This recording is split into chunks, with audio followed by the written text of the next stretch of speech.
Hi guys. So this is going to be a slightly different episode of Don't Starve Together. Been meaning to do this for a few days and just kept procrastinating it because I wasn't sure exactly how to go about doing it the best way.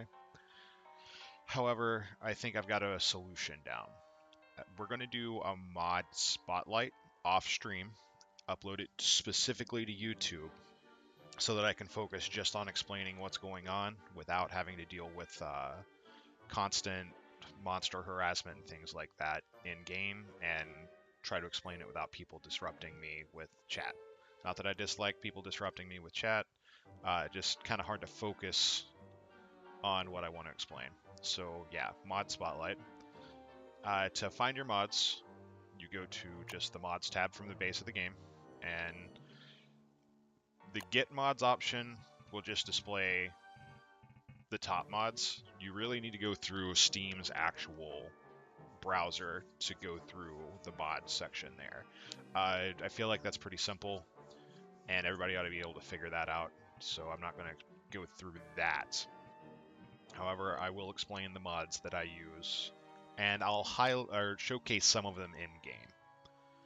So client mods, I have a lot more mods downloaded than I actually use.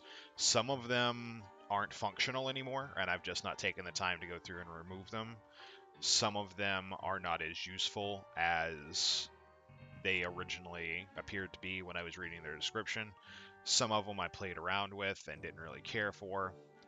And some of them have been replaced by server mods once there was a split between the mod types. Originally, there was just mods, and around when the game came out of early access, Clay divided the mods into the different categories. Client mods are mods that will work specifically for your experience of the game, regardless of what's going on the server.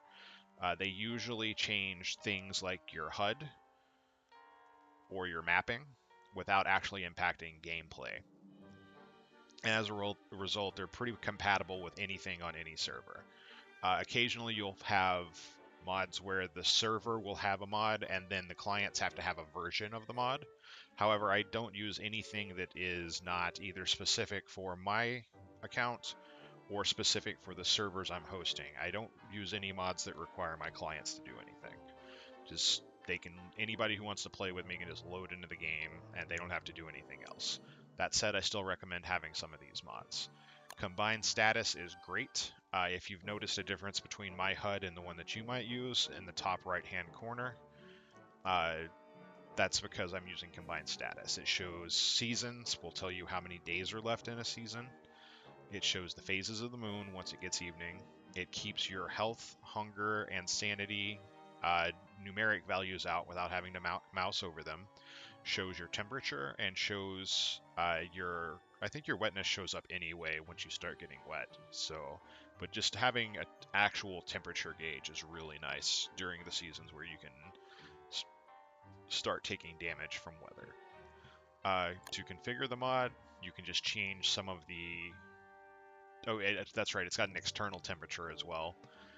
You can change several different things. Show temperature, hide temperature, which is yours. Show temp icons. Uh, you can choose to have it use specifically Fahrenheit or Celsius, and a few different things. There's a lot of them. And these are pretty much just the default settings. I've never really configured anything on here. I don't even think I've looked at this. It's pretty functional without. So the other is DST Where's My Beefalo.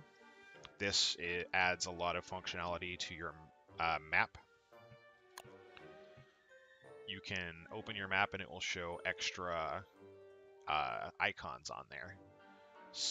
A lot of these things do not show up by default. A few of them have been changed to show up on the map just by default by the game over time. Clay has added functionality for some of these things, but not most of them. And it's just for all of them, it's just a shrunk down version of the in-game sprite for them, like your giants, and it makes it easier to keep track of things. The only problem is once you get so far away from something, it will fall off your map. But as long as you're fairly close to it, you'll be able to find them pretty easily. And I find it especially useful for keeping track of Berger and Deerclops when I'm interacting with those. If you watched a couple of our recent episodes, well, specifically yesterday's episode where I encountered both of those giants, I was frequently checking my map so that I could keep tabs on them at night because I didn't want to get too far away from them. Even when they've not aggroed the player, it's nice to be able to know where they're at so that they don't wander too far away from your area of operations, whatever you're trying to get them to do for you, whether it's chopping trees or fighting something or whatever.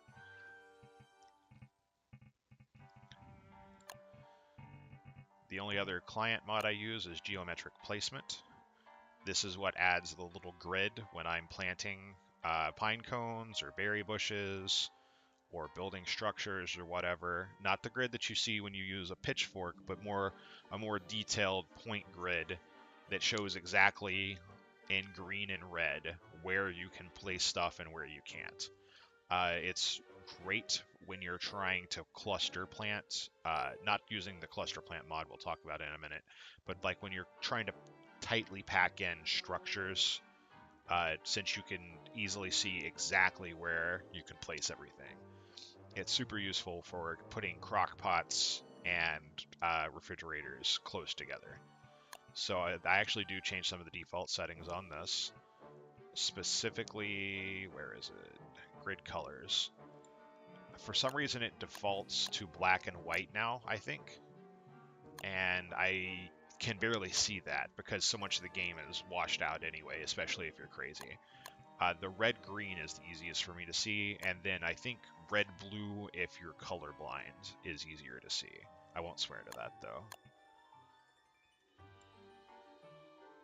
I don't know what outline does. And tighter chest just makes it so you're supposed to be able to pack chests in tighter, but it doesn't work in DST. It says that it may not work, but it doesn't. Discard changes. So server mods. Don't drop everything. The description is Chinese because this was a mod that came out not long after the game was introduced in that region. Chinese modders have been highly, highly active since then. And some of the best mods in the game are actually Chinese now. It's just amazing how fast they adapted. I wonder if some of them didn't play off of other regions' settings before this came out, maybe. Anyway, what this does is normally when you die, you drop your entire inventory. Everything you were carrying falls out on the ground. So don't drop everything, makes it so that you only drop your equipped gear. And I think 1 to 3 random items out of your inventory as well, which is much better. I find it especially useful if I'm carrying live rabbits while I'm trying to collect up towards building my Prestidigitator. It also keeps your food from dropping on the ground and spoiling, which is double useful if you happen to get killed by spiders who will eat any meat that are around, or pigs, werepigs, things of that nature who will just tear through your food supply. It's also really useful if you happen to die in the winter when you might be at risk at freezing to death when you respawn, since you'll probably keep your wood, grass, twigs, and possibly your thermal stone, any cold weather gear that you didn't have equipped. You know, if you're fighting, you're likely to put on combat gear, and so you might have winter hat or tam shanter in your inventory. Makes it a lot more convenient to be able to go back to wherever you died and pick up the things you did drop. Don't use 63 stacks. I have 2 auto catch mods. Specifically, we use DST auto catch. All this does is when you throw a boomerang, instead of having to press spacebar or click again to catch it as it comes back towards you, you will automatically catch it. By default, normally you do have to put in a second input as at a certain distance from the between the boomerang and the player, or the boomerang hits you in the head. You take the boomerang's small amount of damage, and it knocks another durability usage off of a boomerang. Boomerangs by default have 10 uses, So if you are pretty bad at catching them, you're going to take a lot of damage, and it's only going to have 5. There's actually a much better mod if you like this concept. I think it's called Better Boomerangs or Improved Boomerangs or something like that. That increases the boomerang's damage a decent amount and dramatically increases its number of uses from 10 to 50. Personally, I find that if I need more boomerangs, they're not that really difficult to craft. It's 1 spider silk, 1 board, which is 3 logs, and 1 charcoal. And considering I always have an abundance of charcoal anyway, that's not that big a deal. Same thing for spider silk. Once you get a good silk farm going, it's no problem to stay just constantly in spider silk. Okay, additional set pieces. This is one of the biggest mods I use. We're going to pull it open and configure it. So if you've been watching, then you've seen all sorts of craziness just going on in my servers sometimes.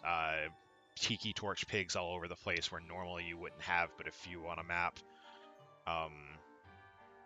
Crazy stuff with merms and tentacles, or pig kings with tiki torch bodyguards, koalefants just running around the map, and most of this is because of this. Now, there are some set pieces already in the game by default.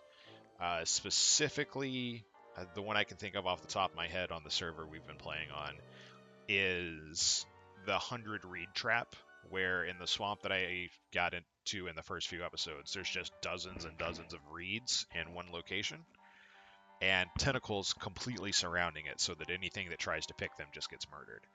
That is a default don't starve, not even don't starve together, just don't starve set piece. And so it'll spawn even without this. And there's a few other ones as well. The dragonfly set piece is considered like that. If you disable the dragonfly, you'll still get the magma pools and things of that nature. You just won't get the dragonfly spawning in it. The moonstone set piece that occurs in a forested area, and the Mactus camp that always spawns nearby. That's another set piece. The pig village with Pig King is a set piece.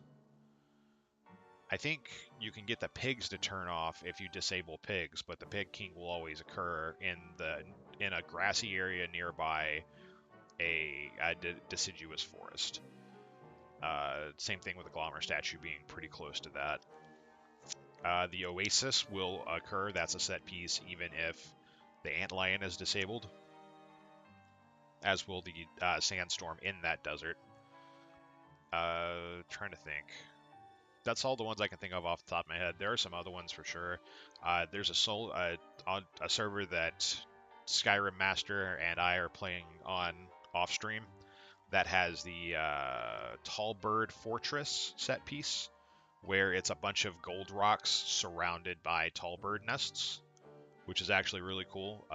Not so much for the gold, but just having that many tallbirds in one spot's really nice. You can just go murder them for food. You have to be careful not to spawn Krampus in the process, but you go get a bunch of pigs and go fight over there, and you're just going to get all sorts of meat. It's really fun. Or if you happen to hit a frog rain, you can go over there, and they do a pretty good job of killing frogs. And so you can collect all the frog legs and then the meat once the frogs eventually overwhelm the birds. Anyway, so that's the concept of set pieces. What additional set pieces does is add a ton of more set pieces. Now, the first setting you got here is seasonal set pieces. I've got it disabled now because I have been playing with other people and I can't control what they do. I'm pretty good about just not interacting with set pieces that I know can do this to me. Obviously, that happened on the server that we're on now, and that's why we skipped from the first winter to the first summer, missing half of winter and all of spring, which was pretty funny. And that, I enjoy that little chaos and excitement that we get from time to time. So seasonal set pieces are trapped set pieces. The main ones are you'll see a base occasionally that has 2 crock pots, a refrigerator, a tent, a science machine, and a fire pit.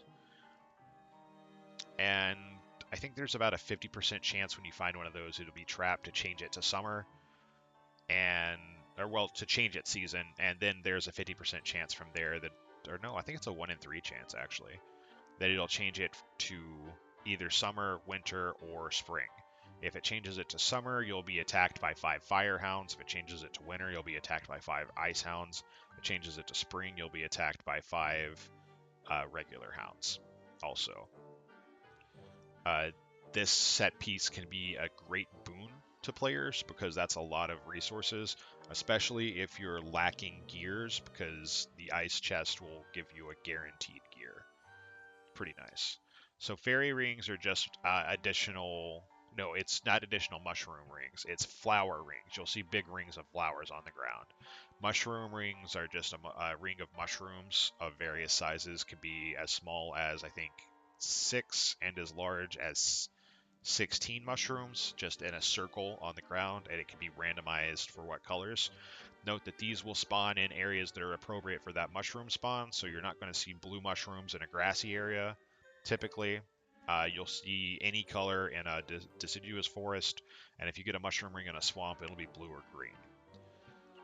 Stonehenge is just a circle of rocks. It's nothing special. Beefalo Farm is a bunch of grass walls in a square with a bunch of beefalo penned inside. A tent will be nearby, as well as a campfire, fire pit, that is. So it can be a pretty nice resource to have. You got a little kind of base there if you build a crock pot, and there's a bunch of beefalo. It's great for shaving beefalo. You take a weapon and smash down one section of wall, and then you can walk in and out, and the beefalo typically won't get out through a gap that size. They do fit, and they will occasionally get out, but it's unlikely. And then changing the number changes how many of these can spawn for map. And you can increase the percentage chance to increase the number that do. Now, Calamity Cap, I'm not sure what it does, and that's one thing I do dislike about this set piece. There's no documentation anywhere of what any of these do, so I'm not sure what a Calamity Camp is. Color for Mushroom Farm is an interesting set piece. It's grass walls again, like with the beefalo pen, but inside you have 3 small rooms connected by 1 gap spaces. Inside each room is a different number of mushrooms and some manure on the ground for fertilizer. It seems like it would be a really great resource for players. Bunch of mushrooms, bunch of manure. But as soon as you go inside, the side that is on near you, wherever you came in at, will catch fire, and the whole thing will burn up. A player inside who doesn't leave quickly will die. You can deal with this by building several ice fling-o-matics around it. One ice fling-o-matic can't work fast enough to prevent everything from burning, but I think it takes 4 of them to put everything out without it just burning completely. And when you do that, then you have a pretty nice mushroom farm, and you can collect all that manure, which is pretty useful early. The Conquering Pigs set piece is 6 Tiki Torch pigs around a completely built out base. It will have a tent, crock pot, a chest inside the chest will be 1 to 4 random blueprints for recipes, a hammer, and some manure. If you kill the pigs somehow, then you can claim that base for your own. The hammer inside lets you hammer down the tiki torches. It can be a great resource for players, who are looking for base building materials. I have no idea what the example is. I don't know for sure what healthy resources is. The Hostile Pig King is a pig king surrounded by 4 tiki torches with guardian pigs. In order to interact with the Pig King, you are at risk of taking damage from the Tiki Torch pigs. You need to kill them and then smash down the Tiki Torches to be able to use that Pig King. However, it can be really nice because you can get Pig Kings in places besides the deciduous forest biome where he normally spawns, and it may be more convenient for your base location.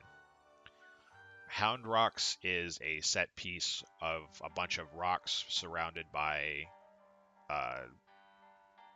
hound mounts. The Insane Flint will occur in a swamp. It is a bunch of basalt rocks which do not occur in Don't Starve Together normally. They're from Adventure Mode and Base Don't Starve. They are completely unbreakable by any method. They look like a rough stone obelisk. And in one side of the little square that they make will be the obelisks similar to the ones that surround the King, except these only go down if your sanity is below 33%. You're crazy, crazy enough to be attacked by shadow creatures. Then you can the little obelisk will go down. You can walk inside, collect all the flint that's in there. It's an interesting set piece, and it would be much more interesting if there was something valuable inside, but typically players will have more flint than they know what to do with. The Koala Farm is just a small square of wood walls. There will be a single stone wall in the center for some reason, and a Koalefant lives inside it. However, there is a gap in the walls, and the Koalefant will pretty much 100% wander out and be in the area nearby. There is a 50% chance of it being a regular Koalefant and a 50% chance of it being a winter Koalefant. Sometimes you will find more than one of these per map, and they could be different types. Okay, the Mactus City biome is one that you've definitely seen if you've been watching my stream or the uploads.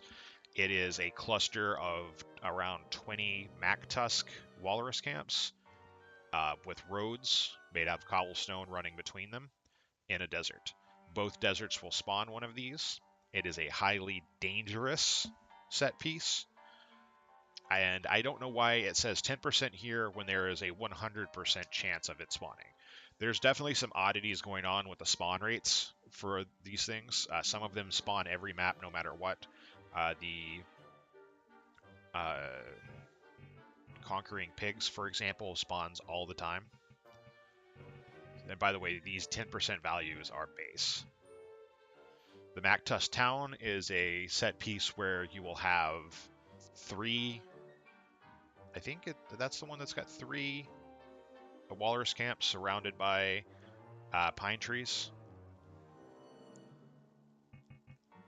The Maxwell Merm Shrine is the thing we've seen in the swamp on the server, where it is a cluster of about 20 Merm houses surrounding a Maxwell statue, and then that is in turn surrounded by tentacles. What happens is the mer people spawn once evening comes out, and then the tentacles just murder them. Eventually, the mer people will mow down all the tentacles. However, this is a great source of food for players who are careful, and an excellent source of fertilizer in the form of rots. Every merm that dies will drop a fish and a frog leg. Fish decay very rapidly, especially when left on the ground. If you're not aware, food that's left on the ground decays at twice the normal rate. And as a result, you can go up there and pick up a lot of rot if you're careful about ducking the tentacles. It is highly recommended that you wear armor, because tentacles, especially if they can get multiple tentacles hitting you at once, have the potential to stun lock you, possibly completely if there's enough of them, but even 2 of them can stun lock you enough that you can't easily run away. The Maxwell Pig Shrine is similar to the Maxwell Merm Shrine, except it's tiki torches and guardian pigs surrounding a Maxwell statue. If you've been watching recently, I used Berger to tear down one of these. There's not really a point to that one. It's useful to use a hammer to tear down the tiki torches to get more manure and wood. However, past that, it's not that big a deal. If you were watching some of the early episodes of the stream, the Mimic is a chest on carpet, and when you interact with it, there is a chance that it causes walls to spring up around you. And if it causes walls to spring up around you, there is a chance that if those walls are hit with a hammer or damaged with a weapon, then they spawn monsters. The walls can be any type at random. I think there's a 25% chance of each type of wall: grass, wood, stone, and moon wall or moon rock.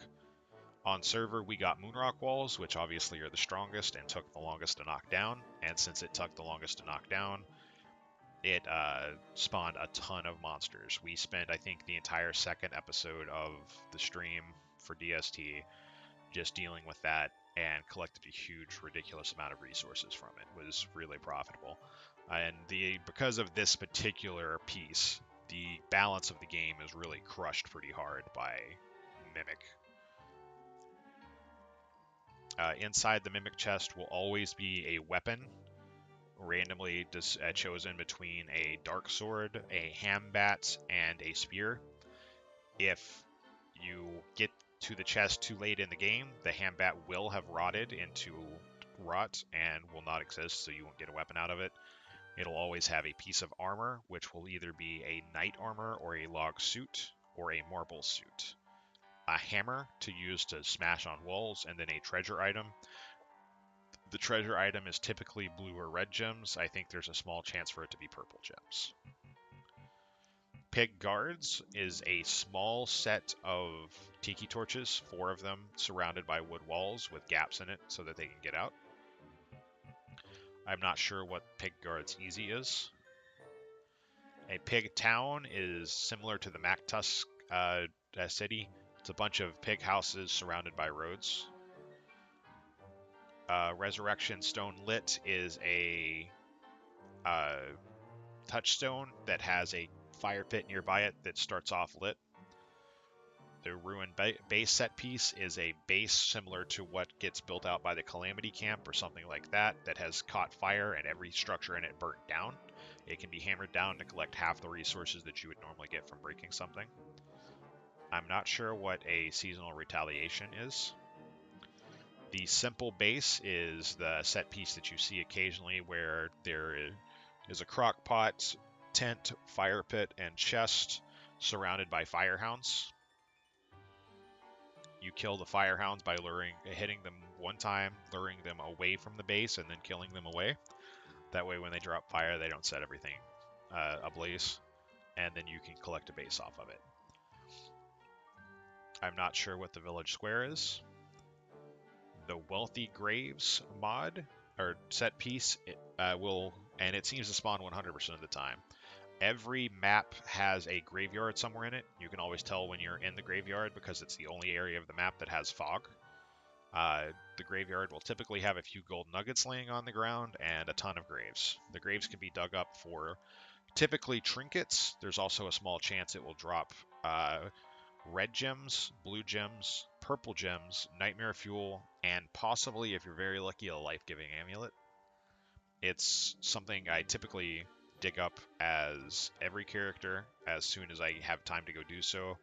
The trinkets can be taken to the Big King to get a just absolutely ridiculous number of gold, and the chance to get additional gems or a life-giving amulet is really nice. The Winter Revival set piece is a touchstone that has a fire pit and chest nearby. The chest will always have a small amount of grass, twigs, logs, and an axe to use. If you die in the winter, you can respawn at that touchstone. The chest inside will have the fire building resources you need to keep from freezing to death, and an axe to collect more. And I would just want to say that that particular concept is something that if I'm playing on a multiplayer server, I typically enact anyway. I will build chests and place resources near touchstones, or especially near the portal, so that players who die can take advantage of that, or players who join the server late and who come in during winter have something to keep them alive. I'll even go as far as to put extra clothing items in these chests so that they can, and extra touchstones, so that they have a chance to get away. Alright, so cancel that. Afraid of Lag is for multiplayer. It causes players, if they start lagging out, to automatically move away from hostile things rather than move into them. It can be very frustrating for laggy players who are trying to move towards monsters and things like that. But other than that, it's an easy way to keep people from running into stuff if the server lags out. If you watched yesterday's episode with the crazy lag shenanigans we were having, then it's pretty obvious why that can be useful. This auto catch mod has been replaced by DST auto catch. It is no longer functional. Auto re-equip weapon used to be a mod that when you used up a weapon's durability entirely, it would automatically replace your weapon with another weapon. However, for most weapons, that functionality has been added to the base game and the mod is no longer needed. Base planner is complicated and we don't use it, so I'm not going to describe it. Birdcage, time-based, causes birds to drop feathers and things over time.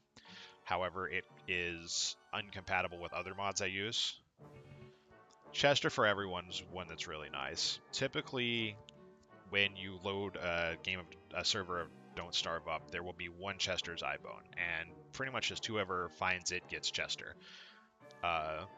Chester for Everyone creates a recipe in the Tools tab where you can craft a Chester's Eye Bone, allowing everyone to have a Chester.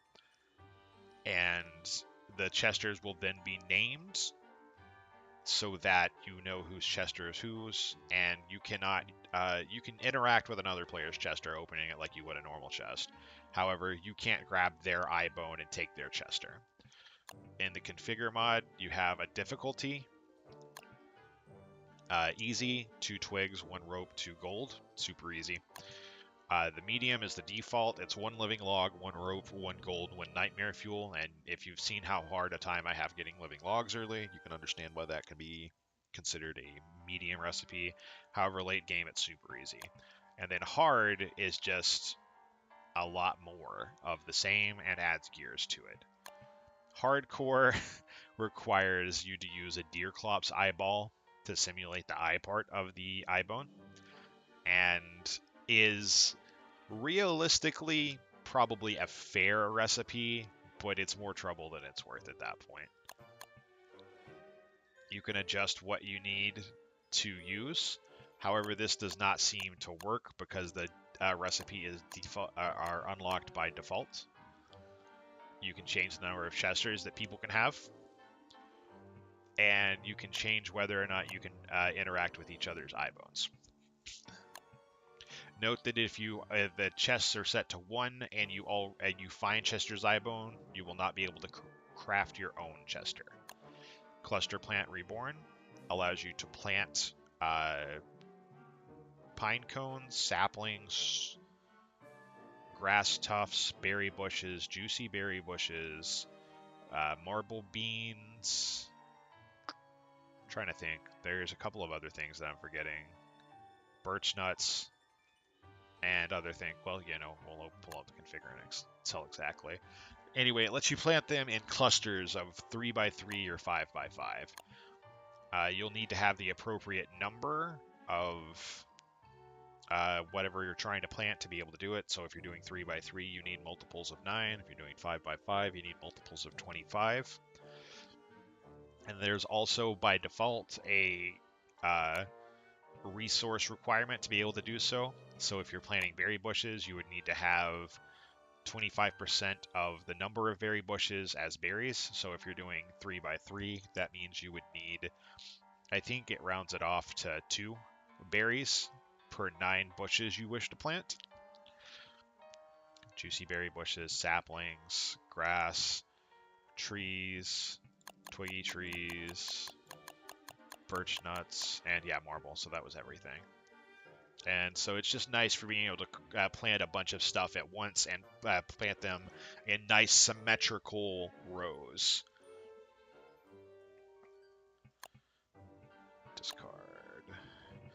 Craftable Krampus sack makes it so that you can craft a larger backpack. Typically, in base DST, the Krampus sack is an item that has a 1% drop rate if you kill Krampus. If you don't know what a Krampus is, then obviously you're not killing enough rabbits and birds. The game has a hidden stat called Naughtiness. Every time you kill what the game considers an innocent creature, which is pigs, baby beefalo, any kind of beefalo, birds, catcoons, and a few other things, then your naughtiness value goes up. And once it rises above a certain value, you'll start hearing like a yelling / hissing noise. That's the game telling you that your naughtiness is getting pretty high. And if you continue to kill innocent creatures, then your naughtiness value will reach the maximum and a Krampus will spawn. Looks like a little red demon guy with carrying a huge sack. By default, he'll just run around collecting items off the ground, and if there's any chests, he'll go start looting through chests. After he picks up a certain number of items, which is random every time he spawns, then he will disappear. He'll jump in his sack and just disappear, taking all the stuff he looted with you. And he can steal anything, including rare and unique items. About the only thing I think he can't grab is Chester's eye bone. However, you can go fight him. He's pretty strong. Got a decent. Doesn't have a whole lot of HP. Got a decent amount of HP. Not a lot of HP, and kicks for a pretty strong amount of damage. If you kill him, then he drops several charcoal, anything he might have picked up in his sack, and has a 1% chance to drop his sack. That's why it's called a Krampus sack. You can find guides on YouTube for the fastest way to farm to get a Krampus sack. For example, you can take a boomerang and just throw it and kill every bird you see, catch rabbits and kill them, kill catcoons. Killing Glommer will spike your naughtiness value to the maximum, instantly spawning Krampus. And so these guides just show you how to just fight Krampuses over and over and over until eventually you get a drop. The later in the server it is, for example, after day, I think 50, you can start having multiple Krampuses spawn at once. And after day 100, I think you can get up to 4 to spawn it from a single instance of your naughtiness spiking out. However, rather than deal with all of that crap, I just get the mod for craftable Krampus sacks. The one that I'm using specifically here by Dewey Bear has a fairly high resource cost, but not impossible to meet. There are other ones I believe that are much, much more difficult if you're looking for more of a challenge. This one requires a bunch of spider silk, twigs, and grass, essentially making it much, much more expensive standard backpack recipe. When I say a lot, it takes 10 ropes, which is 30 grass, I think 14 twigs, and 12 spider silk. So it's a pretty significant resource investment early game, and obviously completely trivial late game. However, the only thing that you get from this is 6 additional backpack item slots. You go from 8 with the standard backpack to 14 with the Krampus sack, which is good, but not OP. Deluxe Campfires adds 4 new structures to the fire tab. The Deluxe Campfire, the Deluxe Endothermic, or Deluxe Fire Pit, Deluxe Endothermic Fire Pit, and the Star of Ankeles and the Star of Boreas. How long they burn can all be adjusted. The recipe cost can be adjusted. And whether they drop loot or not can be adjusted. And we'll describe those. It's pretty obvious what the burn rate is. It's just how long after you full them they stay up. The recipe cost is how expensive they are. The base fire pit and endothermic fire pits cost a few. The fire pit just costs 12 rocks and some logs. The endothermic fire pit takes cut stone, electric doodads, and niter. The deluxe versions of those take a bunch of cut stone, more of the special resources that it takes to make them. And then the stars take a ton of cut stone, 30 each, and actual red and blue gems to craft. If you make it beginner, testing only, they're free. Beginner, then it's a much cheaper recipe, closer to the base recipes for like fire pits and things. And the advanced causes them to cost a ridiculous amount of cut stone and multiple gems for the fire stars. I've never even looked at the advanced recipe for the deluxe fire pit and endothermic fire pit. Now, the fire pit, deluxe fire pit, deluxe endothermic fire pit, when they drop loot, they drop charcoal and ice. The ice star and the heat star has a chance to drop nightmare fuel and red gems, and the ice star has a chance to drop nightmare fuel, blue gems, and ice. And the stars spawn hounds. Oh, and the loot drops only when they completely go burnt out. You have to build the blaze up as high as possible on any of them so that you can't add any more fuel in it, and then they have to burn out completely. And when they do that, they'll drop their loot. The stars will spawn hounds if you set them to whenever they burn out, or when they're close to burning out completely. Which can be make it a bit more balanced if you need to get if you're using them to farm gems. For example, using red stars to spawn or farm nightmare fuel. The hounds that spawn are fire hounds for the heat star and ice hounds for the ice star. Diggable reeds just makes it so that you can dig reeds up in swamps with a shovel and then replant them. However, they have to be planted in swamp turf, so you'll need to use a pitchfork to relocate some swamp turf as well. After that, they have to be fertilized, similar to how berry bushes and grass tufts have to be fertilized before they'll start growing again. Also, I believe diggable reeds does not allow for disease in reeds because disease does not occur in those plants by default. So you can relocate your reeds without worrying about them getting diseased. DJ Paul's inventory sort is probably my favorite mod. By default, it's set to the G button to sort.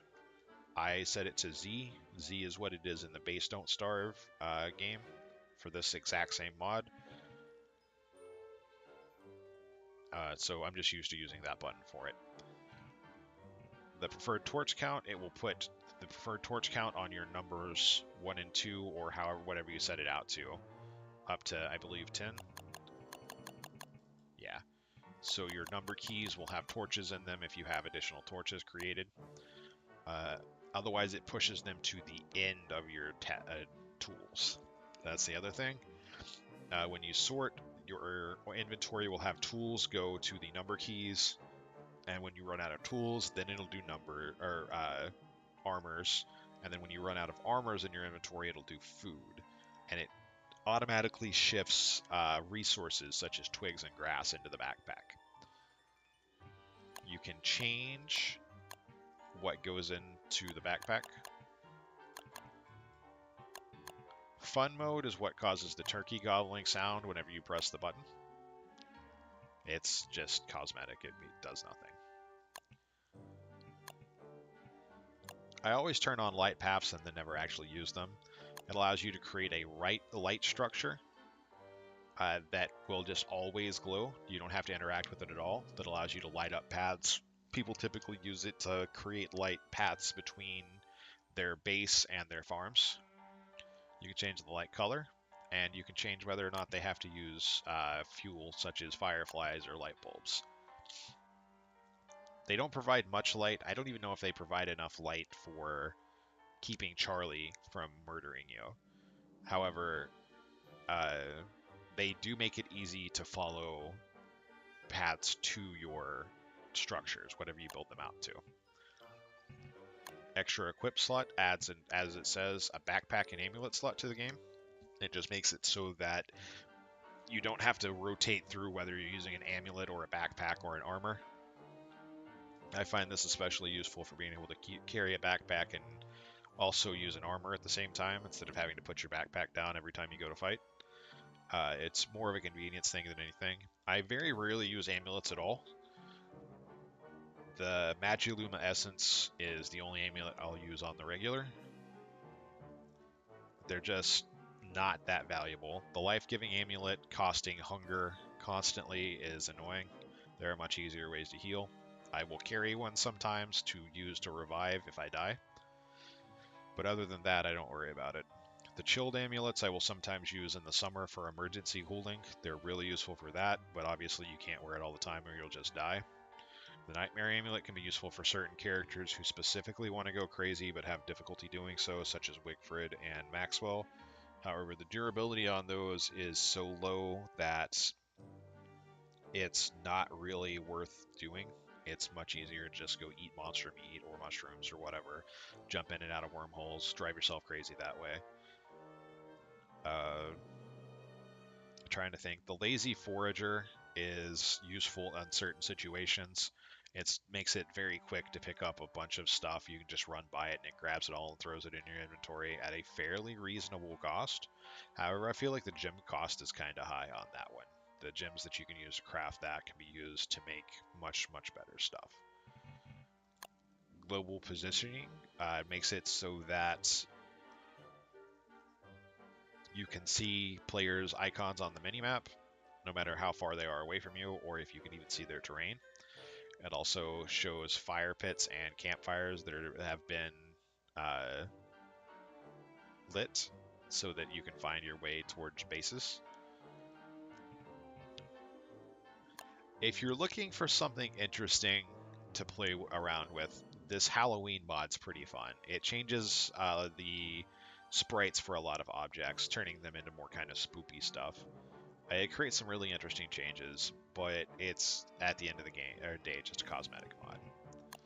Hammer Luck is a mod that I use quite frequently. It makes it normally when you hammer something down, you get back 50% of the resources that it would have provided. So, for example, if you break down Crockpot, you'll get back 3 cut stone. No, 2 cut stone, 3 charcoal, and 3 twigs, I believe. Hammering it down while you've got Hammer Luck on, you'll get the full recipe of 6 charcoal, 3 cut stone, and 6 twigs back. The only reason I use this mod, which by the way is fairly strong, and I'll explain why in a minute, is because it makes it really convenient if you misplace a building and you want to relocate it. It does have the side effect when used with additional set pieces, which causes a ton of structures to spawn all over the place. It makes it really easy to collect the resources needed to build a base, which, it's not that hard to get them anyway. And it also makes it much, much easier to build bunny hutches and pig houses, since every one you hammer down will give you back 100% of the resources you need to craft another one. The other thing it does is it makes it so that any monster that breaks a structure will cause the structure to drop 100% of the resources. This is especially true with Deerclops, who specifically does that as his base AI. So if he tears through your base with Hammer Luck on, it will cause 100% of the resources you invested in your base to respawn, and then you can just rebuild. Makes him much less threatening. However, I typically try to keep him from ever getting on any of my stuff in the first place, and just don't worry about it. Health info causes it to show the health of creatures when you mouse over them. It's great for people who plan on fighting a lot. At one point in time, there was a bug where if clients moused over creatures, it would cause them to despawn. Not the creatures, the clients would despawn from the server. But that seems to have been resolved. And it's just really nice for keeping track of what's going on in a fight. Increased stack size allows you to change items, the number of items that stack. It makes everything except tools, armor, etc. stack, I think. And when they do stack, they can stack up to whatever you configure it to. Default is 99. You can make it go much higher than that if you're so inclined, but 99 is typically enough. Infinite tint uses.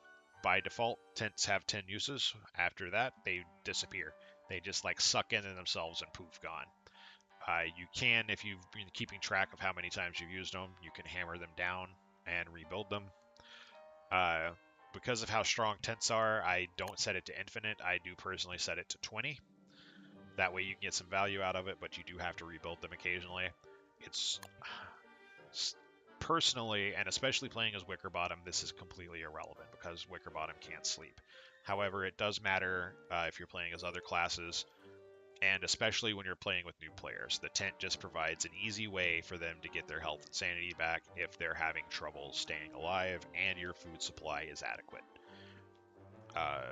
But again, I rarely to never use a tent just because it's so easy to make healing foods to restore health and sanity. Large chests allow you to create larger chests and ice boxes. Instead of being 9 by 9, the larger versions are 30 by 30. They also have fairly extensive crafting recipes. 8 boards and 2 gold nuggets for the larger chests, and for ice boxes it's 6 gold nuggets, 3 gears, and 3 boards. The gold isn't really that big a deal, but 8 boards per chest is 24 logs. It's a pretty significant amount of time invested in each one at the very least, which I feel is finely balanced, especially when you're going to need 4 or 5 of them, even with that. That said, The main reason I like it is just saving flooring space. You see, if you ever went and watched like a 1,000 year base build for a non-modded game, they have like 40 or 50 small chests down, and that just drives me nuts. I can't deal with it.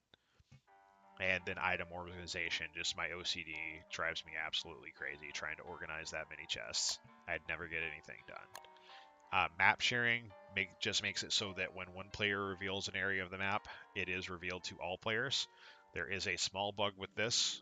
It will reveal the terrain that a player discovers for other players, but it will not reveal the objects on that terrain.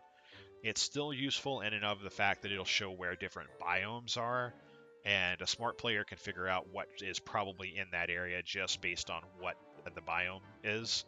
For example, knowing that spiders, mer people, etc. are inside swamp biomes. It's super useful for finding specialized biomes such as rocky fields and deserts. Multifunction carpeting is a fun mod. It causes man-made terrain, such as carpeted turf, checker turf, and wood turf, to have additional effects. Specifically, it causes a slight sanity gain. It makes it so that you're immune to water while you're standing on them. You get a slight speed boost of 25% by default. It can be increased by a ridiculous amount, so that when you're on the man-made terrains that you move a little faster. And it also keeps you from getting cold in the winter. So it can be very beneficial if you build a base and then put actual flooring down instead of just leaving it the default for the terrain you build in. And I felt like that's a nice kind of little boost for doing so when you put the time and effort into putting down an actual base for. And it's also really useful for newer players, since by putting some terrain down that they can stand on that makes their lives a little easier, they can know, like, okay, I need to go home because I'm crazy, and as long as I'm nearby my base resources, then I'll be okay. It's especially useful for Wix players when it starts raining. No more respawn penalty makes it so that when you die, you do not respawn with less health. I also use this pretty much exclusively because I play with unskilled players quite a bit and new players who die fairly frequently. I die enough that it would be annoying for me, but I could go farm up booster shots if I needed to. However, new players tend to die a lot, and this mod, by default, when you die, you lose, I think, 40 max health, down to 10% of whatever your max is, or 20% of whatever your max is, I believe. So that means after 2 deaths, a Maxwell player has 15 HP. Yeah, pretty much anything in the game will kill him in one shot. Comparatively, for example, a Wigfrid player will have 70 something HP, I believe. So yeah, it's a pretty significant difference there. But because of that, players who die and are having trouble staying alive keep dying, because they load back in and then something bad happens again and they just die again. That's still going to happen for new players even with this mod, but no respawn penalty does make it so that it's a little easier on them. I find that the biggest thing with Don't Starve Together when you're having trouble with stuff like that is the best advice really is just get good. I know that's really dismissive, but it's really true. The only way to get better at the game really is to experience what the game will do to you, learn how to react to it, and respond appropriately. And I feel like the respawn penalty was designed with the mindset that, okay, this will help facilitate that. The respawn penalty is there so that it's very punishing, and you're going to let the lesson sink in quickly because you want that to stop happening. However, I feel like with the respawn penalty, and especially with it ramping up so highly eventually, players who are struggling to learn concepts of the game have much more difficulty doing so because that's all they're doing. They're not getting anything else done. I've literally played with a guy before who spent the first 3 hours in a server dying. That's all he did. He died every 5 minutes. And no one revived him. Every time he died, he would just take his ghost back to the portal and respawn in the portal. And then he'd go back to what he was doing. There were a number of times that he respawned too soon and died to the night monster, or died to freezing, or died to different things. And he didn't get frustrating, he just kept dying. But if he had had a respawn penalty, he would have been dying even faster. Eventually, he learned A, wear armor, B, carry fire supplies, you know, just some of the basic lessons. It did sink in eventually, but I just think that new players would all end up doing that. That's only happened to me with the one guy, but I feel like they would get frustrated and quit because they were dying so much. You know, it just the respawn penalty is very punishing. Now, for an experienced player like myself, the respawn penalty would be an inconvenience. Don't get me wrong. Like I said, I die frequently enough that this would be, respawn penalty would be something I would have to deal with, and I wouldn't mind. Okay, that's part of life. And really, on the solo server, I should have this turned off. But I'm just used to turning it on at this point, and I don't know that I can turn it back off now. So just roll with it. Note that there is an item called the Booster Shot that allows you to eliminate one level of the respawn penalty for someone.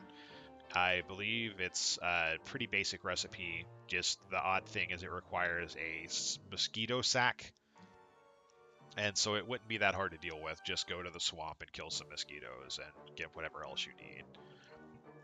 The no thermal stone durability is a convenience mod. Typically, thermal stones and Don't Starve together have a durability of about 6 days, I believe. It's based on how much they heat and cool off, and typically one will last you most of a winter, so you'll need 2. Uh, this turns that off. The only real reason I can see to use it is to burn through some of the flint that you're going to gather over time that's so useful. But really what it's going to do is just eat into your rock supply because it takes so many rocks to make a thermal stone. It's not really that great for the small benefit that the thermal stone provides. Admittedly, if this was on, I would probably prioritize winter clothing a little more, but it's just a convenience thing, really. It doesn't Thermal stones having durability doesn't really make the game harder, it just makes it more frustrating. Picky, picky, picky makes it so that anything you pick up and harvest has the same speed as if you were just picking a chunk of flint off the ground. Makes it much faster to go through berry bushes, saplings, reeds, and grass tufts. And there's a few other things it works with as well. Just a massive time saver. It doesn't really seem like it early on when you're just kind of wandering the wilderness and occasionally picking something, but once you hit mid game and you have big farms down, it's for a large server, it wouldn't be uncommon for 100 grass tufts, 100 saplings, 100 berry bushes, things of that nature, just huge fields of resources where you end up spending an entire day harvesting them once every 3 days as they grow back in, or possibly more, just constantly doing that. And Picky Picky Picky speeds that up by several seconds per plant. So it ends up being just a great time saver. Pig Manners is a mod that causes pigs to not eat things that are on the ground. You can also change it so that spiders don't eat things that are on the ground. You can make it so that pigs will not attack weather. And you can make it so that pigs never go back in their house after they spawn. I only use this mod entirely because I use pigs to chop down wood quite a bit, and I don't want them eating my birch nuts. It's the only reason I have it at all. I don't mind the rest of the things like that. And that's the reason I don't have it turned on for spiders. I don't care about spiders eating food on the ground. You know, it would be useful to turn off because it would prevent things from getting eaten, like when you're killing spiders and you have to break away from the fight and they start eating their own monster meat. But you know that's a thing I'm willing to deal with. I just don't want pigs eating my birch nuts.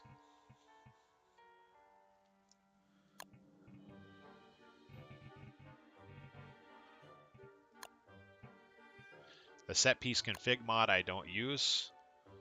Uh, but it allows you to change a few different set pieces to on and off. However, there's not really a good explanation anywhere for this mod, so I've not messed with it. Stay with me, friend is pretty nice if you're playing with friends. Normally, when you're near another player but they're off screen, there will be an arrow pointing towards them with their player character icon. This massively increases the range of that, so you can see when your friends are nearby. Stop stumps makes it so that when you chop down a tree, it does not leave a stump in the ground. Instead, it automatically spawns an additional log. Uh, Typically, you would need to use a shovel to dig up the log from a stump, or take and burn the stumps down.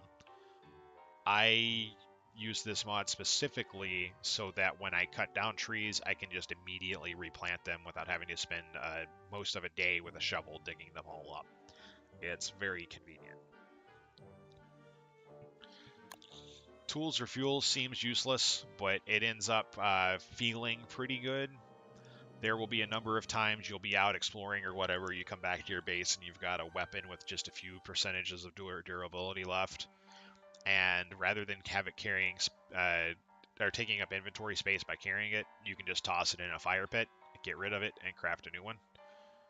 Because it feels kind of wasteful to carry around or to not use up a 6% spear or whatever. And at the same time, you don't want to dedicate another backpack spot to having an additional spear. So this way you can just get rid of the old one. Without that, I found a number of times where I would just have weapons cluttering the ground or taking up chest space. No real easy way to get rid of them. Trap Reset is a great mod. I absolutely love it. It makes it so that when you pick up a rabbit that or a grass trap that's fallen over, it automatically resets it to the exact same location instead of putting it in your inventory. It's very useful when harvesting large numbers of rabbits, or if you're using grass traps to trap spiders and frogs. Just it's a big time saver. I love it. Wall gates are a very interesting mod. They allow you to open and close walls by right-clicking on them. However, to do so, you have to build a wall gate specifically, which takes gears. So if you're wanting to build wooden walls, then you'd build a wooden wall gate. If you're building stone walls, you'd want to build a stone wall gate. The functionality of this mod has been largely removed by the actual inclusion of gate items in Don't Starve, since you can use that instead, and it's also much cheaper to do so. However, I do like wall gates when I'm building secure locations that I don't want things breaking through, because it allows you to completely surround something with stone walls that can be raised and lowered. It also gives you an additional use if you have a ridiculous number of gears like I typically end up having. Wormhole markers is probably the best mod in the game. It's extremely simple. When you jump through a wormhole, it will color code the wormhole you went in and the wormhole you came out, so that you can easily keep track of what connects to what. And then those can be viewed on the mini map when you pull the map up. And it just makes it really easy to figure out pathing when you pull up a mod. Because if you go a week without playing a game, it's really easy to figure out or to lose track of where wormholes connect to. The other thing you can do if you don't use a mod like this is put a sign next to each wormhole saying where it connects to. And that's a pretty good option too. But originally, when I first started using this, you couldn't write on signs. You just created signs and they existed for no real reason. So that is all of the mods and the explanation for what they do that I use on pretty much every server. Some of these I don't use on solo servers, specifically things like Afraid of Lag that are specifically for multiplayer. So with that said, let's go look at what some of these do. This is going to take a few minutes. You may want to fast forward through a little bit. Probably jump ahead 5 minutes or so. We're going to create a completely new server from scratch.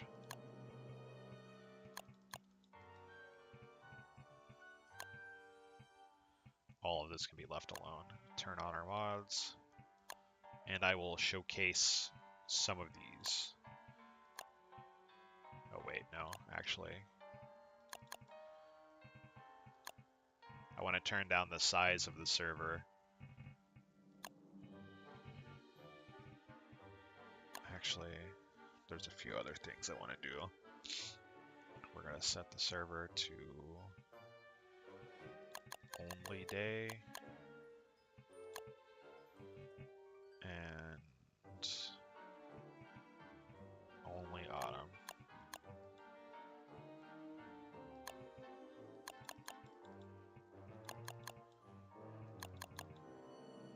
I'm just kind of making it easier to deal with since I'm going to be spending time talking and explaining. I don't want to have to talk about it, or I'd be dealing with night and weather and things like that.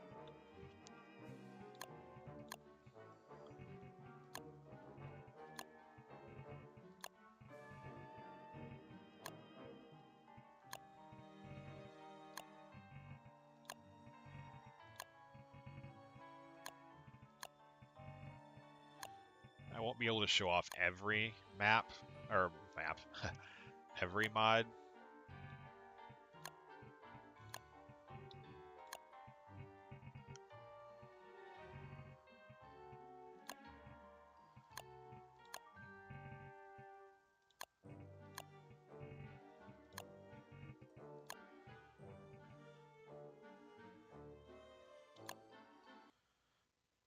But I'll be able to show off a few anyway.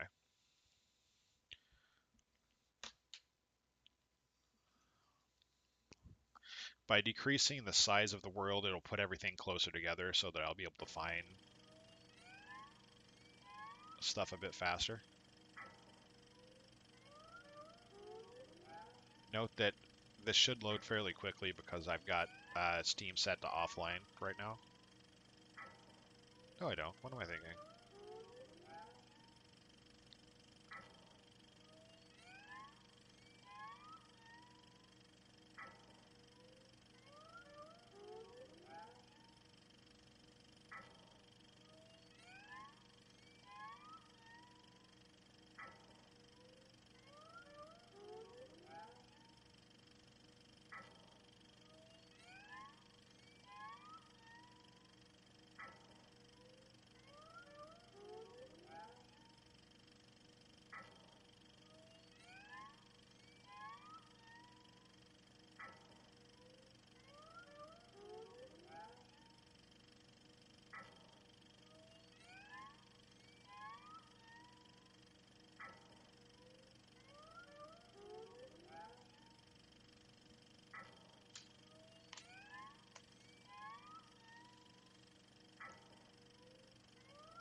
Oh, it would be funny if DSD crashed.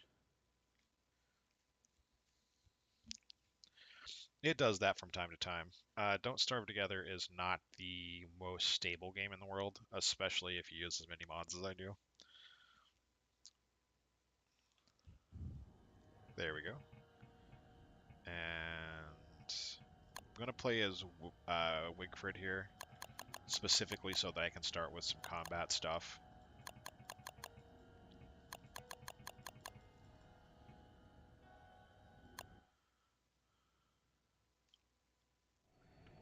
just in case I loaded in and this had monsters around it. So you can see with it set to only day and only autumn, you know. Alright, so here's the Chester's Eye Bone recipe. It's in tools. One living log, one rope, one gold, one nightmare fuel. Inside the fire tab, you will have the new recipes for lighting stuff. Path lights are 1 rock, 3 twigs, 1 rope, and 1 firefly. Deluxe fire pits are 6 logs, 3 gold, 14 cut stone. The deluxe endothermic fire is 4 niter, 2 electric doodads, and 14 cut stone. The fire star is 2 gears, 30 cut stone, and 1 red gem. And the ice star is 2 electric doodads, 30 cut stone, and 1 ice gem, or blue gem. To find the craftable Krampus sack, it's in the bottom of the survival tab. Looks like a noose. It's 14 spider silk, 10 rope, and 12 twigs. And I want to note that any new recipes you add will always be added to the end of lists if you're looking for them. No new science recipes. No new fighting recipes. And here the clustered plant stuff is all at the bottom of the refined tab. Now, to show off some of the others, I will need to either find or build a science machine. So let's go explore a little bit. Because we're going to need to do that anyway. Oh, what's over here? Oh, just a couple of statues. Okay, nothing important. I don't know why I'm picking berries, since Frid can't eat them. I guess I could eventually use them as crockpot filler.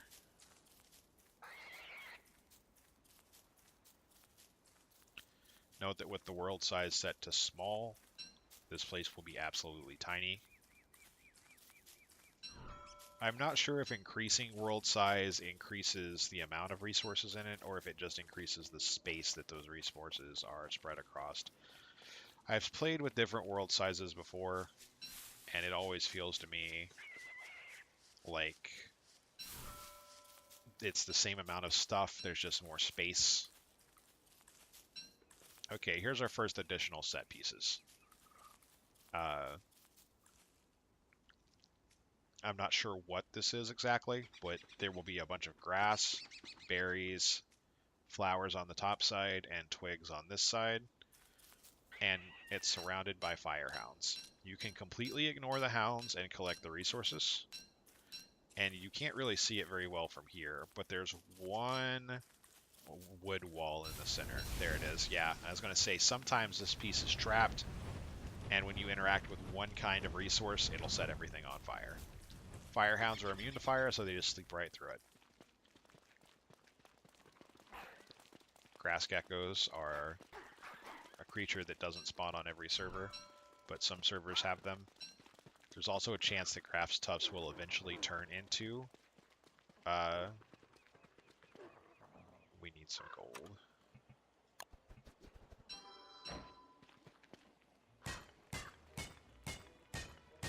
Grass tufts will eventually turn into grass geckos after so many days of existence.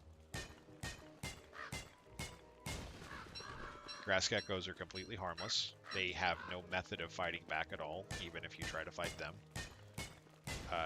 If you kill them, they will drop a leafy meat, and they regrow their grass tails every few days, and when you spook them like that, they'll drop their grass tail. 5 gold's probably adequate, but I might need more rock.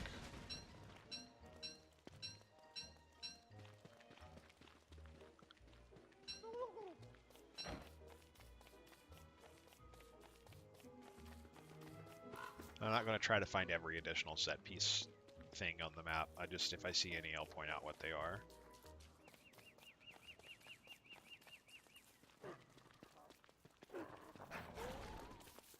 You can see those two drop their grass tail back there.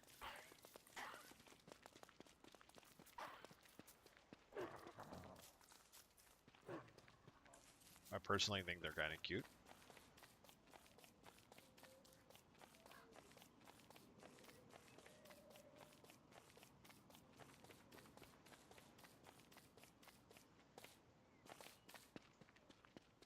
considering this is the smallest server size possible, I still feel like this is kind of big.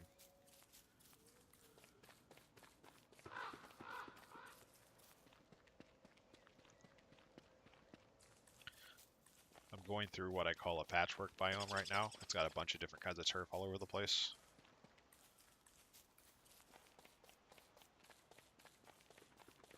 And these are pretty typically empty. There's very rarely anything here at all noteworthy. The only thing about them is that you can occasionally find cobblestone just naturally like this that you can harvest to build roads of your own if you want.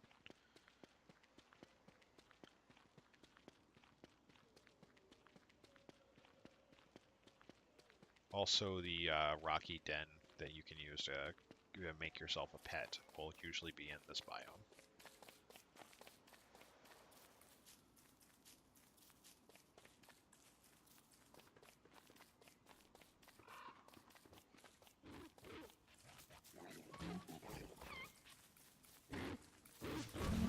The pigs here triggered the hounds. Found the Pig King.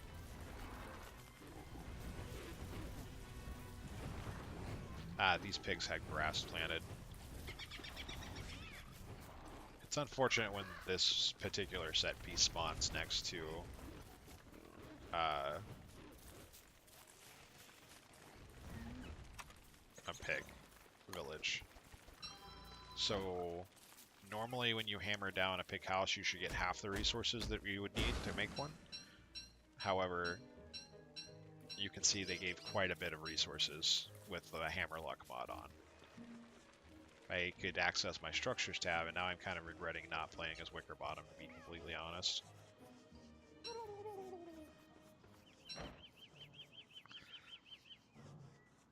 This is a set piece that just occurs naturally in the game. It's a Clockwork Rook. Nearby some mining stuff. This is an additional set piece. This is the village square.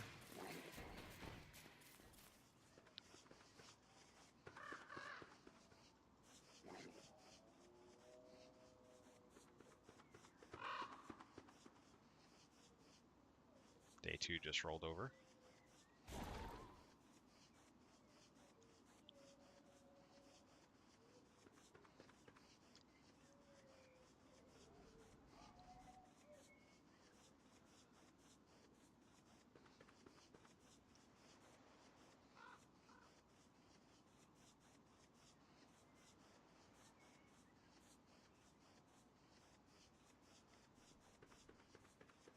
Here's that simple base I was talking about.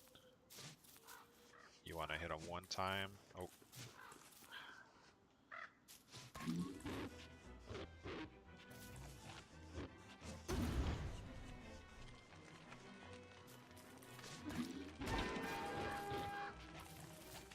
And this is why I chose to start with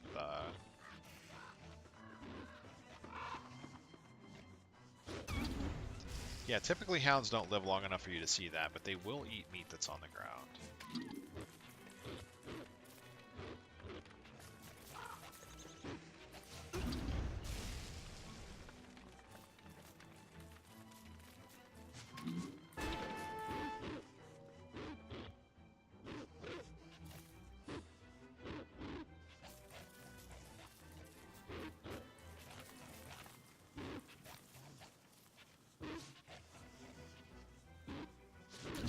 So this, once you deal with the hounds, this base is never trapped.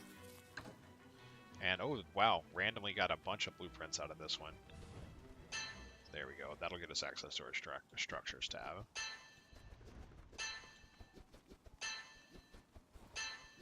And our magic tab. Neat.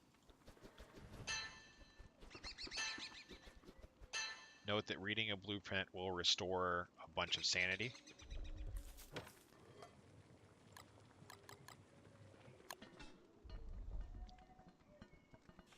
Alright, so looking at our structures. This is our large chest recipe. 4 logs, and, or 8 boards, and 2 gold nuggets. Let's see, where was... We don't have access to our food tab yet. Still on the search for...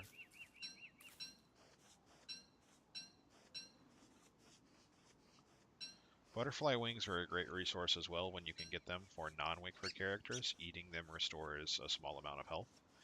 Wickford apparently thinks they're a plant and will not eat them. However, they cannot be used in crockpot recipes, so they're best just to eat. This is a set piece that also spawns naturally in the game. It is a resource field surrounded by tiki torches. They're fairly rare. This is the Mactusk Town, additional set piece. I feel like at this point I just chop down some trees and make my own science machine. I was hoping to find one.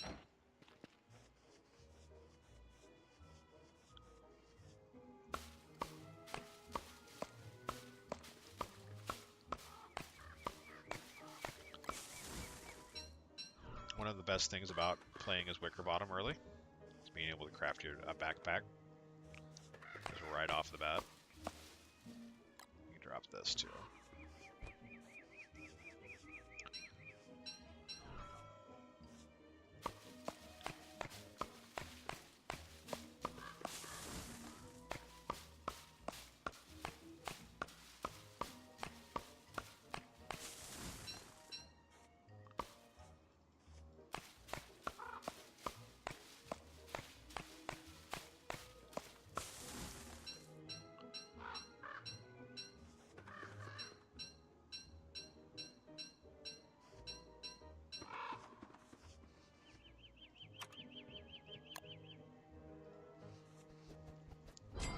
There we go.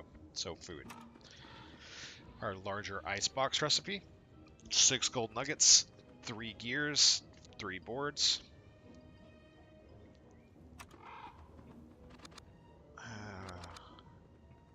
Let's see. And there's a pick house. And you can see I've got 4 boards, 3 cut stone, and 4 pigskins, where I tore down that one pick house. That's due to Hammerluck. When I mouse over a creature, you can see its HP value, although it can be kind of difficult for things that move around a bit.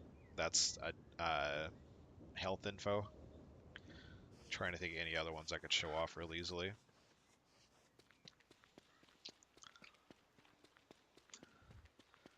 The easiest way to kill butterflies, Control F. Control F will automatically try to attack the closest creature to you, even if it's not hostile. You get a little bit ahead of them. Oh, it juked me while it was behind a bush. It can be very difficult to run down a butterfly. There you go. It's an easy healing way for players who are not playing Wickford early in the game.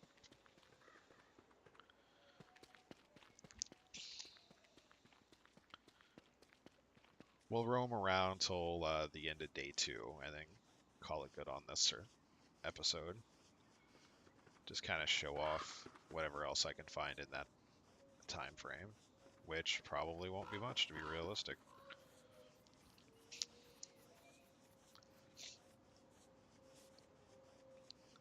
So I hope this was a beneficial video for anyone with questions about the mods I use. Most of them are just utility and quality of life changes.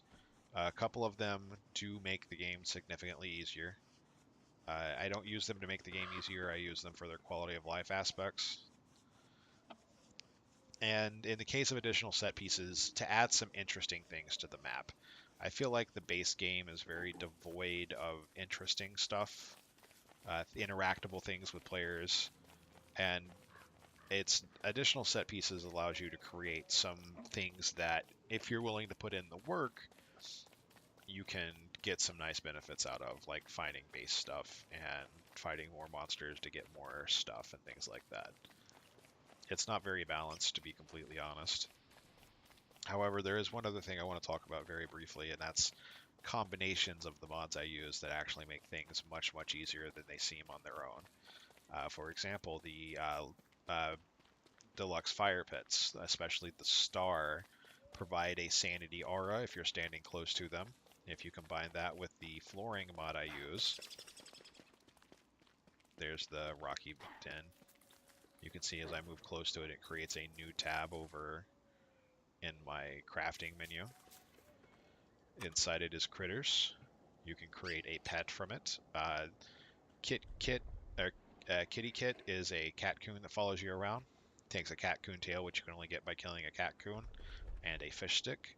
Every one of these will take a item specific to that kind of creature, and then a food that that creature apparently should like. Vargling takes Hound's Teeth and Monster Lasagna, and it's a baby wolf, hound pup. Hewlett takes Steel Wool and Guacamole, which is it's a baby version of the Ucus that you can only find by doing koalefant hunts. Following koalefant tracks has a small chance to produce something that is not a koalefant at the end of it, and the Ucus is one of them. That's how you get the Steel Wool. The Giblet is a baby turkey. You have to make a feather hat to sacrifice to it, which is not difficult. And then Trail Mix, which is a crock pot recipe made from berries and birch nuts. Glom Glom is a mini Glommer. It's Glommer Goop and Taffy, which you can get Taffy by just dumping 4 honey into a crock pot, and it's absolutely adorable. And then my favorite's the Broodling. It's also extremely difficult to get the Broodling because in order to get it, you have to kill the Dragonfly. When you do, the Dragonfly has a 33% chance of dropping a follower that functions similar to how Chester works. Hold on, we need to eat something. Benefits of playing Wigfrid: just eat raw meat and don't care about anything. Get all your sanity and health back just by going beating up spiders. Anyway, it has a little chunk of rock it follows around like Chester's iBone, and it just follows you around, and it's a living heat source and can set things on fire by being nearby them. However, if you freeze it with an ice staff, it turns into the chilled wormling, and then you can use that to craft this recipe with spicy chili, and you have a little baby dragonfly that follows you around, and it's adorable. I know I said I'd stop at the end of day 2, but I wanted to talk about the pets there. They have no purpose except cosmetics. They follow you around, and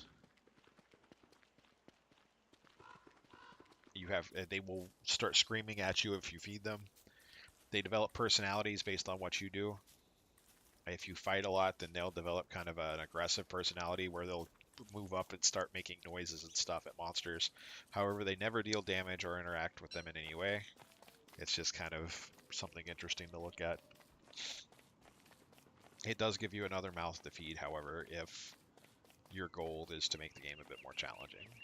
They can't die even from starvation. They just get super whiny.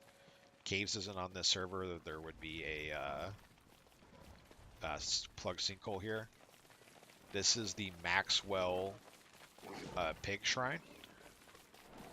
And you can see there's a bunch of tiki torches. Assholes. A lot of them. And you can kind of see the Maxwell statue from there. You'll be able to see it better now. Surrounded by flowers. At one point in time, Maxwell was basically God. However, that was in Don't Starve, and since then, he has been dethroned. Now Charlie's God.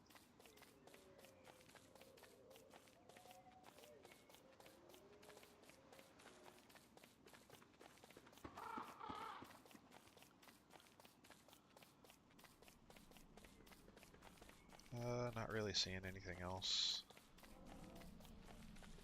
Beefaloes. You may not know this, but you can actually domesticate beefaloes. If you feed them grass, they'll start following you around. They want more food.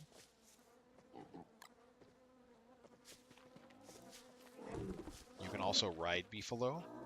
In the tools menu, there are, well, and I can't see it now because I'm far away from my science machine, but tools. You can make saddles to ride beefalo.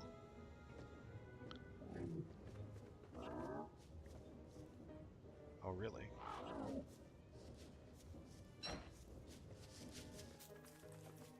You can feed them like this and they'll follow you for a while, and you can lead them away from the other beefalo. And then when you do, murder them.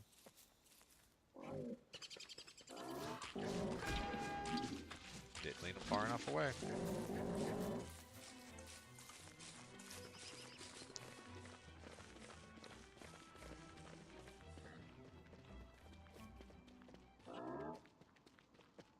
The others will wander off, and this one will continue to follow me now, though.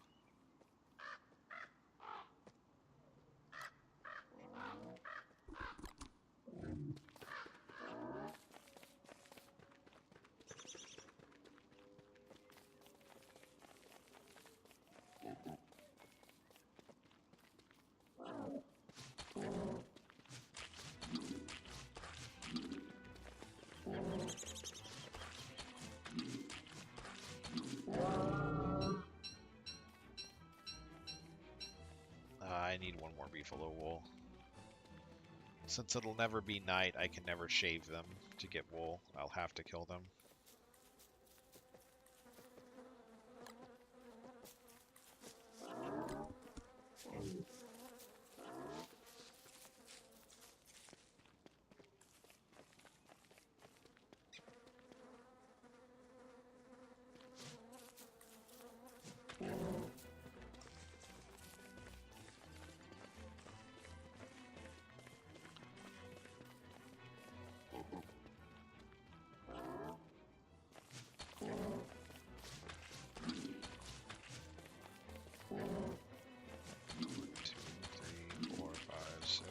Duck.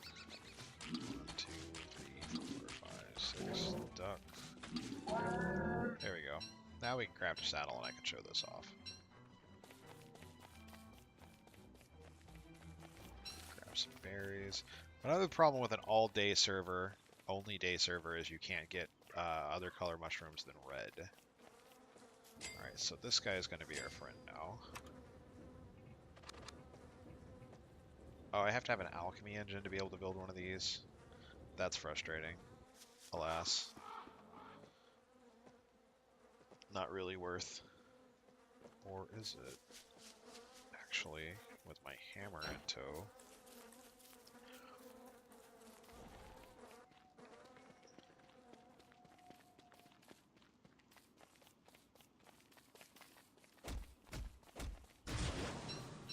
As long as I've got enough gold nuggets. Which I don't, I think I'm one short.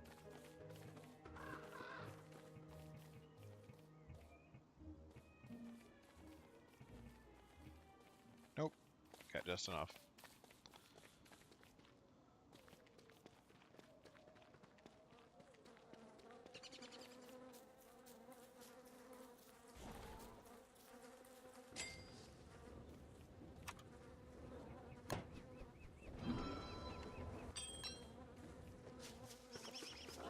Well, I don't want to start feeding him just yet.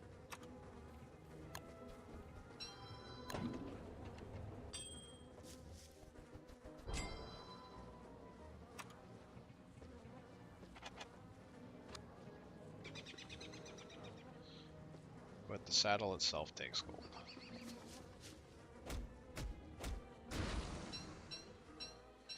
Alright, well I was hoping I could show off some of beefalo riding, but I'll have to do that over on the main server in a day or two. I hope you've enjoyed this mod spotlight. Sorry this stretched on as long as it did, that wasn't the original intention, but some of the mods are fairly complicated. Comment below if you have any additional questions, and I'll keep an eye on this to answer them. And I'll talk to you folks later.